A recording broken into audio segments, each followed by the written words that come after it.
Hey guys, welcome back to SCG Collects. I'm Annie.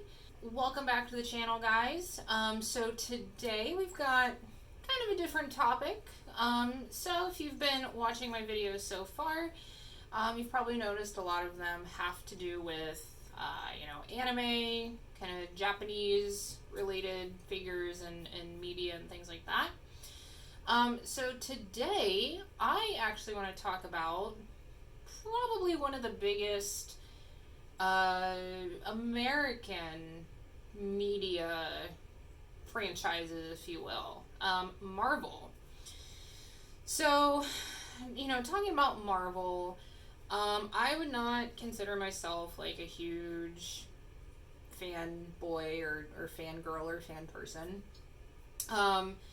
With the MCU, the movies, and TV shows and those tie-ins, I think they're entertaining movies. I haven't really watched any of the TV shows. But, just not necessarily my thing. On the other side of it, kind of the overall Marvel universe, comics, all of that, I do have a little bit more interest in that end of things, but at the same time, just because Marvel has existed for so long, it's a little bit intimidating trying to get into it and get into characters and know who they are and backstory and all that. But one, I guess, sort of storyline or set of comics that I have had some interest in and have sort of, I wouldn't really say kept up on, because it's been 5 or 6 years since they started coming out, or they did come out. I don't know if this storyline is even still going, because that's how much I keep up with it. But it's been the Thor, or Mighty Thor, or basically what I refer to as the Lady Thor comics. So the storyline where Thor becomes unworthy, and Jane Foster takes up the hammer, and all of that. I found the storyline a few years ago. I picked up, a few of the, I guess, graphic novels where they put several issues of the comic together. And, I really enjoyed the storyline. If you've seen some of my other videos, you know that Norse mythology is a big thing to me. Probably why, out of any superhero, Thor and all of that would be of interest. So recently I had checked out a kind of another graphic novel collection of several of the Mighty Thor comics with, Lady Thor as the character. And this was covering the storyline of the War of the Realms. And so there was one part in this comic that really caught my attention. It brought in a character that I was not familiar with. I, did not know existed in the Marvel Universe. Honestly, it was kind of so ridiculous that I almost thought, this just has to be, I don't know, a one-off thing for this storyline or this series of comics. This can't be already in the Marvel canon. This can't be already a canonical character. And I did find out that this character is canonical, and it is something that has been in the Marvel Universe for actually over 30 years. And also recently, for anyone who watches or watched the Loki TV show, this character that I'm referring to made, I guess what you could call a cameo in the background, very briefly, of one of the episodes of Loki. And so I want to talk a little bit about this character and the story behind it, because it is quite fascinating. So this character starts off as Simon Walterson, And this character was first introduced, I believe it was in a Thor comic back in 1986. And like I said, the character starts out as Simon Walterson. Pretty typical guy. I think in the sort of summary I read said, his character is Simon, may have been like a high school football player, just general all around dude. And Simon, grows up, gets a wife, has a kid, all these things. And tragically, Simon's wife and child die in some kind of accident. It might have been a car accident. Not clear. Or don't remember. But anyways, wife and kid die. And, Simon is absolutely devastated. And so he decides he is going to find a way to contact them on the other side, contact their spirits. And so he searches and seeks out, mystics and witches and, any kind of magical, spiritual person who could potentially get him in contact with his deceased family members. And Simon ends up coming across a witch. And the witch says, yes, I can get you in contact with your family. And she does so, I believe, and, he gets to talk with them. But after the meeting with his deceased wife and child, Simon somehow angers the witch. And this is another piece of this kind of summary that I don't remember the specific detail. But he angers the witch. And in her anger, to get back at him for being wronged, the witch turns Simon into a frog. And so now Simon is living in New York City, as a frog. And he ends up making his way to Central Park and, finds another group or gang of frogs there, and they all become friends, and Simon becomes integrated with this group of frogs, and they give him a name. They give him the name of Puddle Gulp. And so now Simon Walterson is the frog Puddle Gulp. So during the same time, because like I said, I believe this storyline of Simon Walterson was introduced into a Thor comic, or a series of Thor comics. So at the same time that Simon is now a frog named Puddle Gulp, living in Central Park in New York City, Thor is on Earth. I believe Loki's on Earth too. Shenanigans are happening. Don't know all the details of it, but, as things happen when Thor and Loki are around, shenanigans. And within these shenanigans, somehow Thor's hammer, Mjolnir, gets stepped on or kicked or hit by one of Thor's goats. And the hoof of the goat knocks off or shaves off a sliver of the hammer Mjolnir. And so now there's a sliver of this powerful, mighty hammer just, kind of laying around in New York City.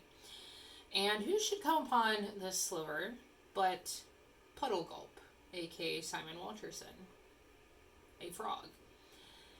And Puddle Gulp ends up touching this sliver of the hammer, just this tiny piece that has broken off. And because this tiny piece has retained all the magical properties of the original Mjolnir, by touching this sliver, Puddle Gulp becomes a new Thor. He doesn't take the original Thor's power away, but he becomes another version of Thor. And so now we have Frog Thor, aka Throg. And this Throg character, this is the character that appears in the collection of Mighty Thor comics that I mentioned at the beginning. And he has a role in that, helping Jane Foster Thor.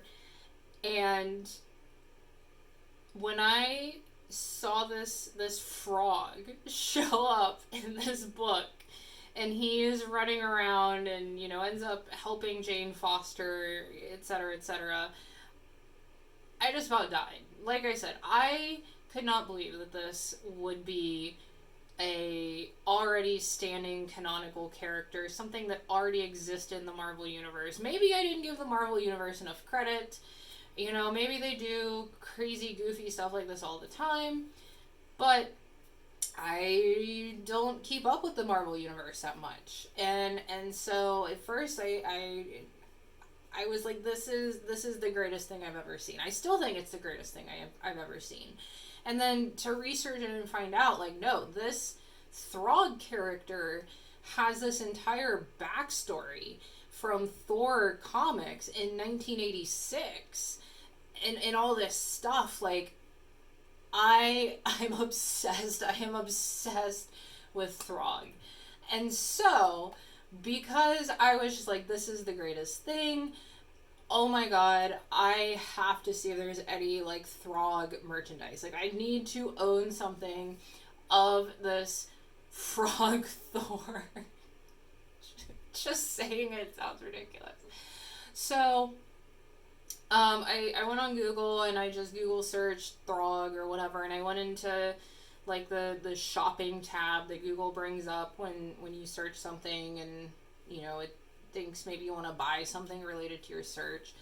And at first, all I was kind of finding was, like, these weird or random, maybe, like, eBay listings or Mercari listings or whatever of, some of it almost looked like just kind of homemade figures. Like, somebody had kind of taken a plastic toy frog and, like, made it a little Thor helmet and all these things. But then I was also finding, you know, like, those weird t-shirt websites where it almost seems like bots just, like, make t-shirts out of images stolen on the internet, and then they pop up on these websites. Like, one of those things that had just, like, random artwork of Throg, I guess. But what I found, I ended up seeing a listing for Big Bad Toy Store, and I have previously, like, within a few weeks of this whole adventure, I used Big Bad Toy Store to pre-order some, you know, other figures and things. So I was like, oh, I know that website. Big Bad Toy Store pointed me to a listing of apparently a statue figure item that is part of the 2022 San Diego Comic-Con that just so happens to be Throg fighting Crocodile Loki.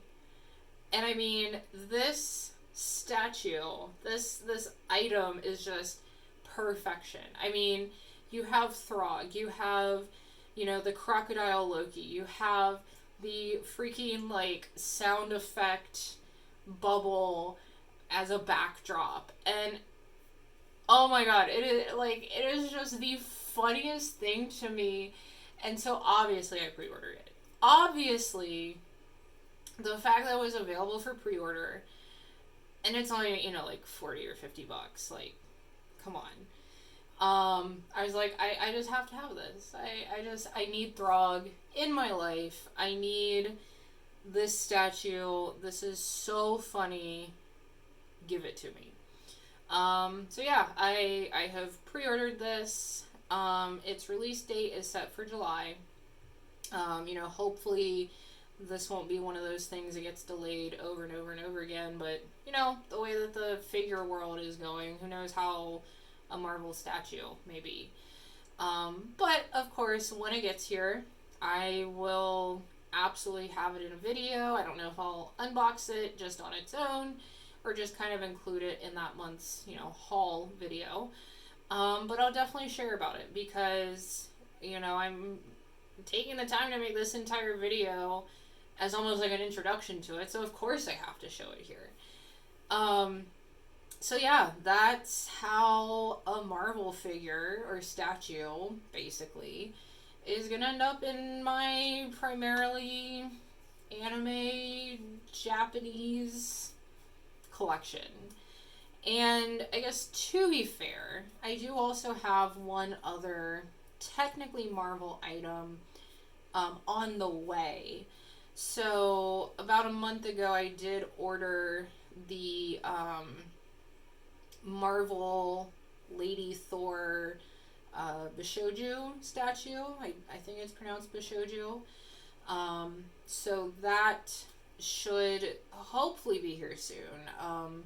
I was cheap and I only paid for like the surface shipping, and so it's shipped, but it's like on a boat in the ocean somewhere, and who knows. I had one surface item get here and through customs and get to me within like 2 or 3 weeks, and I know some people it seems like it takes 4, 5, 6 months, so who knows when she'll get here. I don't necessarily consider her like 100% just like a Marvel figure, since she is done in that like anime style. But again, she's not technically a sort of Japanese based, Asian based character. So she kind of straddles them both. But that would be then sort of the only other not, I guess, 100% Japanese or Asian based character or themed whatever in my collection. And also, same as with the Throg statue, whenever she decides to make an appearance, I will definitely do a video on her as well. Either an unboxing or maybe just show her as part of whatever month's haul she comes in, depending on what that month is and all of that. So, yeah. Yeah, I don't know. Coming back to Throg, I just love Throg so much. I had to share this story. I think it's absolutely hysterical. I am so happy, I guess, that a frog Thor exists. And, this is something that and I guess also, too, I guess you could say that in, kind of the spirit of frogs and all of that, I have my frog shirt. This guy's enjoying some strawberry milk, but, still a frog, on point, on theme. So, there you go. Alright, guys, well, thanks for hanging with me through this whole thing. I know this has just kind of been me rambling, but hopefully some of you enjoyed it and got something out of it. If you did enjoy, please like, subscribe, comment, all that good stuff. And I'll see you guys next time. Bye!